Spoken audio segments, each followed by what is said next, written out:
இந்த Amazon seller அக்கௌண்ட்ல பண்ண சின்ன பிரச்சனைனால இந்த அக்கௌண்ட்டே போய் டீஆக்டிவேட் ஆகிற நிலைமைக்கு போயிடுச்சு. இந்த அக்கௌண்ட்டை எப்படி சரி பண்ணோம், இதுல என்ன மாதிரியான மிஸ்டேக்லாம் பண்ணிருந்தாங்க அப்படிங்கறத இந்த வீடியோல பார்க்க போறோம்.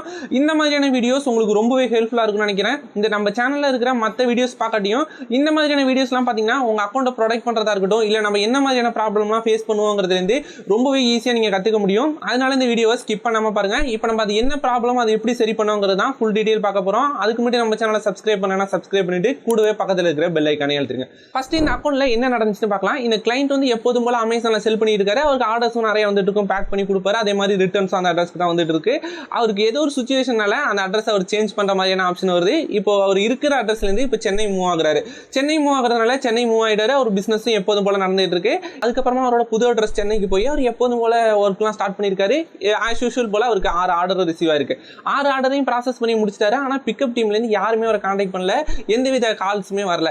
என்னடான்னு அதுக்கப்புறம் தான் அவர் யோசிச்சு பார்த்தோம்னா தெரியுது, அவர் பிக்கப் அட்ரஸை சேஞ்ச் பண்ண மறந்துட்டாரு. இவர் இப்போ இந்த பிக்கப் அட்ரஸ் சேஞ்ச் பண்ணது மறந்ததுனால அவரோட ஓல்டு அட்ரஸ்க்கே அந்த 6 ஆர்டருமே அசைன் ஆயிடுச்சு.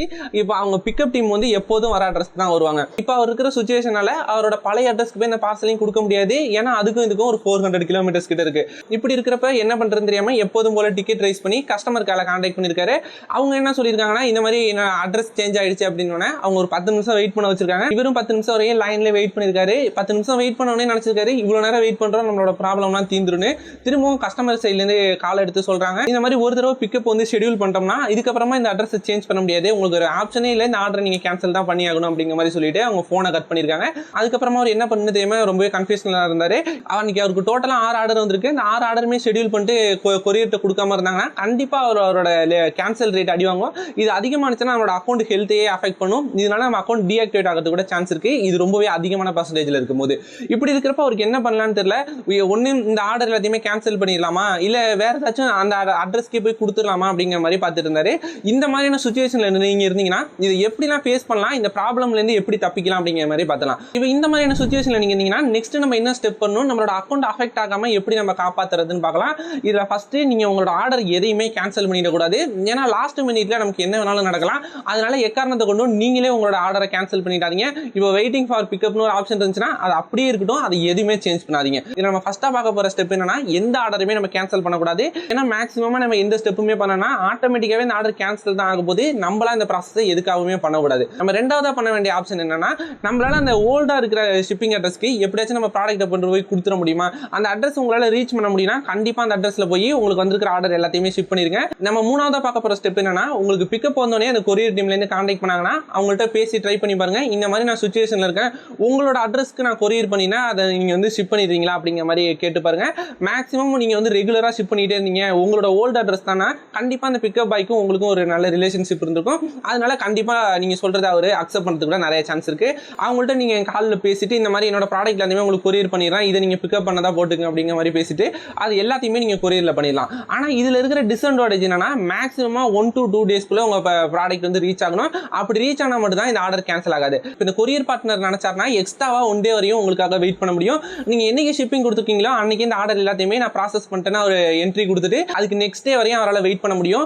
ஏன்னா இப்போ இன்னைக்கு உங்கள்ட்ட இருந்து எல்லா பார்சலையும் எடுத்துட்டு போறாங்கன்னா அது அன்னைக்கே அமேசான் வந்து ஷிப் பண்ணி அனுப்பிட மாட்டாங்க. 1 டே வரையும் வெயிட் பண்ணுவாங்க. மேக்ஸிமமா 1 to 3 டேஸ் வரையும் வெயிட் பண்ணுவாங்க. இப்போ நம்மள்ட்ட இருந்து இன்னைக்கு கலெக்ட் பண்ணிட்டு போற பார்சல் எல்லாத்தையுமே அவங்க வேர் ஹவுஸ்ல வச்சுட்டு அது நெக்ஸ்ட் எந்த அட்ரஸ்க்கு போகணுமோ அதுக்கு நெக்ஸ்ட் டே மட்டும் தான் அன்லோட் பண்ணுவாங்க. இந்த ப்ராசஸ் பண்றதுக்கு அவங்களுக்கு கொஞ்சம் டைம் இருக்கும். உங்களுக்கு ஃபேவரா ஏதாச்சும் பண்ணணும்னு நினைச்சாங்கன்னா கண்டிப்பா இந்த ஆப்ஷன் அவங்களால பண்ண முடியும். நான் நினைச்சா பண்ணலாம் சார், ஆனா பண்ண மாட்டேன். இப்போ நம்ம கிளைண்ட்டுக்கு இருக்கிற பிரச்சனை என்னன்னா, கண்டிப்பா 2 நாள்ல அவர் இருக்கிற அட்ரஸ்ல இருந்து இந்த ஓல்டர் அட்ரஸ்க்கு இந்த பார்சலை ஷிப் பண்ண முடியாது. அதனால இந்த மெத்தடையும் அவரால் பண்ண முடியாது. இதையும் நம்ம விட்டுற வேண்டியதான். நமக்கு அடுத்ததா வந்திருக்கிற ஆப்ஷன் என்னன்னா, உங்களோட ப்ராடக்ட்டை பை பண்ணிருக்கிற பையருக்கு நம்ம டைரக்டா கான்டாக்ட் பண்ணலாம். அமேசான்ல போய் அந்த ஆர்டரை கிளிக் பண்ணீங்கன்னா ஆர்டர் ஐடின்னு ஒரு ஆப்ஷன் இருக்கும். அந்த ஆர்டர் ஐடி கிளிக் பண்ணீங்கன்னா யார் பை பண்ணிருக்காரோ அவரோட நேம் காட்டும். அவரோட நேமை கிளிக் பண்ணீங்கன்னா நெக்ஸ்ட் கான்டாக்ட் டு பையர் இல்ல மெசேஜ் ஃபார் பையர்னு ஒரு ஆப்ஷன் காட்டும். இதுல போய் நம்மளோட பையர்ட்ட இந்த மாதிரி டெக்னிக்கல் இஷ்யூ ஆயிடுச்சு, இந்த ஆர்டரை ப்ராசஸ் பண்ண முடியாது, இந்த ஆர்டரை கேன்சல் பண்ணிட்டு திரும்பவும் நீங்க ஆர்டர் பிளேஸ் பண்ணுங்க அப்படிங்கிற மாதிரி ஒரு மெசேஜ் சென்ட் பண்ணலாம். இந்த மெசேஜ் எப்படி சென்ட் ஆகும்னா, இந்த மெசேஜ் வந்து நீங்க அமேசான்ல போய் சென்ட் பண்ற மாதிரி இருக்கும். அமேசான்ல இருந்து டைரக்டா உங்களோட பையருக்கு மெயில் போகும். இந்த மெயிலை பார்த்துட்டு நிறைய பேர் வந்து உங்களோட ஆர்டரை கேன்சல் பண்ணிட்டு திரும்பவும் அந்த ஆர்டரை பிளேஸ் பண்றதுக்கு அதிக சான்ஸ் இருக்கு. இந்த மெத்தட் இந்த கிளைண்ட்டுக்கு ஒர்க் ஆனிச்சுனே சொல்லலாம். இந்த மாதிரி ஒரு ஆர்டர் ஐடியுமே கிளிக் பண்ணி இண்டிவிஜுவலா எல்லா பையருக்குமே இந்த மாதிரி மெயில் சென்ட் பண்ணிட்டோம். இந்த மெயில் சென்ட் பண்ணதுக்கு அப்புறமா இந்த மெயிலை பார்த்துட்டு 2 கஸ்டமர் வந்து அவங்களோட ஆர்டரை கேன்சல் பண்ணிட்டாங்க. நமக்கு டோட்டலா 6 ஆர்டர் இருந்துச்சு. அதுல 2 ஆர்டர் கேன்சல் ஆனது ரொம்பவே நல்ல விஷயமா இருந்துச்சு. டோட்டலா இப்ப 4 ஆர்டர் இன்னுமே ஸ்டில் பெண்டிங்ல தான் இருக்கு. இப்போ நீங்க மெயில் சென்ட் பண்ணியுமே எந்த வித ரெஸ்பான்ஸ் இல்ல, எந்த ஆர்டருமே கேன்சல் ஆகலனா அகைன் ஒரு 6 to 7 hours கழிச்சு திரும்ப இன்னொரு மெயில் சென்ட் பண்ணுங்க. ஏன்னா நிறைய பேர் மெயில் அவ்வளோ செக் பண்ண மாட்டாங்க. திரும்ப ஒரு 6 hours வெயிட் பண்ணி இன்னொரு மெயில் சென்ட் பண்ணுங்க. அந்த மெயிலை பார்த்துட்டு கேன்சல் பண்ணுறது கூட கொஞ்சம் சான்ஸ் இருக்கு.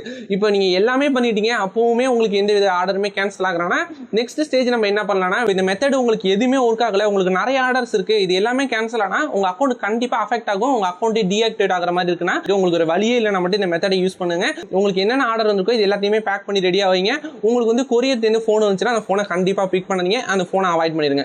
அவாய்ட் பண்ணதுக்கு அப்புறமா அந்த நெக்ஸ்ட் டே ஆனோன்னா ஒரு டிக்கெட் ரைஸ் பண்ணுங்க. உங்களுக்கு வந்திருக்கிற பார்சல் எல்லாத்தையுமே அந்த லேபிள் நம்பர் தெரியுற மாதிரி ஒரு போட்டோ எடுத்துட்டு அந்த போட்டோ வச்சு ஒரு டிக்கெட் ரைஸ் பண்ணுங்க. என்னோட ப்ராடக்ட் எல்லாத்தையுமே நான் ஷிப் பண்ணி ரெடியா வச்சிருக்கேன், ஆனால் அமேசான் சைட்ல இருந்து யாருமே இன்னும் பிக் பண்ண வரல அப்படிங்கிற மாதிரி ஒரு டிக்கெட் ரைஸ் பண்ணுங்க. இந்த ஷிப்மெண்ட் ஏன் எடுத்துட்டு போல, இதுல என்ன ப்ராப்ளம் இருக்குன்னு அவங்க கண்டுபிடிக்கிறதுக்கு நிறைய டைம் தேவைப்படும். அதுக்குள்ள நம்மளோட அக்கௌண்ட் நம்ம ப்ரொடெக்ட் பண்ணிக்கலாம். அதோட லேட் டிஸ்பேச் ரேட்டா இருக்கட்டும், அக்கௌண்ட் கேன்சல் ஆகிற ரேட் ஆகட்டும், இது ரெண்டுமே அவ்வளோவா அஃபெக்ட் ஆகாது. அப்படியே அஃபெக்ட் ஆனாலும் நம்ம ஆல்ரெடி இந்த டிக்கெட் ரைஸ் பண்ணிருக்கோம், இதை காட்டி நம்ம அக்கௌண்ட்டை நம்ம ப்ரொடெக்ட் பண்ணிக்க முடியும். அது இல்லாம நீங்க இருக்கிற அட்ரஸ்க்கு அமேசான் பிக்கப் டீம் வராம இகாம்ல இருந்தா உங்களுக்கு பார்சல் எல்லாமே பிக் பண்ண வராங்க, டெலிவரியில இருந்து வராங்க, இந்த மாதிரி தேர்ட் பார்ட்டில இருந்தாங்கன்னா அதை அவங்க இன்வெஸ்டிகேஷன் பண்ணி கண்டுபிடிக்கிறதுக்குள்ள நம்மளோட அக்கௌண்ட்டை நம்மளால ப்ரொடெக்ட் பண்ணிக்க முடியும். உங்களுக்கு ஒரு ஆப்ஷனே இல்லைனா மட்டும் இந்த மெத்தடை யூஸ் பண்ணுங்க. மோஸ்ட்லி இந்த மெத்தடை அவாய்ட் பண்ணிருங்க. இந்த மாதிரி அமேசான்ல செல் பண்ணி இருக்கப்ப நீங்களும் நிறைய டிஃப்ரெண்ட் ப்ராப்ளம்லாம் ஃபேஸ் பண்ணிருப்பீங்க. அது என்ன ப்ராப்ளம், அதை எப்படி சால்வ் பண்ணீங்கங்கறத கமெண்ட் செக்ஷன்ல மென்ஷன் பண்ணுங்க. இதை பார்த்துட்டு இருக்கிற நிறைய செல்லருக்கு ரொம்பவே ஹெல்ப் ஆகும். இது மாதிரி இன்னொரு இன்ட்ரெஸ்டிங்கான வீடியோல பார்க்கலாம். அதை மிஸ் பண்ணாம பார்க்கறதுக்கு நம்ம சேனலை சப்ஸ்கிரைப் பண்ணிட்டு கூடவே பக்கத்தில் இருக்கிற லைக் பட்டனை அழுத்திருங்க.